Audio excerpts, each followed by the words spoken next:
We created Sure Yield for customers like Andrew and Balshando farms because we felt like there was a lack of duty of care between the agronomist and the farmer, because the farmer was investing a significant amount of money and time into winter cropping, and to be honest, we felt like the traditional service delivery model was broken.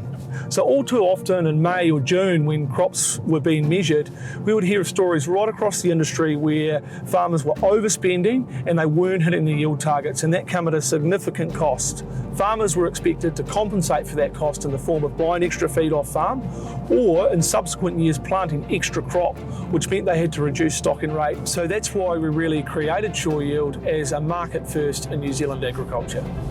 We invested in an off-farm business this year. It took up a fair bit of my time, and I guess this season we were looking for something that guaranteed us the yield, and if we didn't get the yield, there was accountability there. Every year is different with climate, whatever. There's always challenging factors, and I guess with Wholesale Seeds doing this, they're guaranteeing that crop every year that you're going to get that tonnage. So this year, Balshando grew 50 hectares under the Sure Yield model. On the dairy platforms, we grew 28 tonne of dry matter per hectare, which was 2 tonne over the target yield of 26 tonne.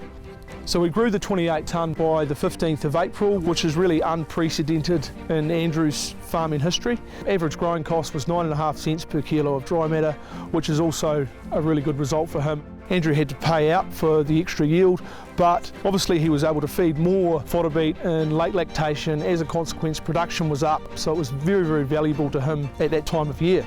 It is a high input crop, and if you don't get it right, you can spend a lot of money for not a lot of yield.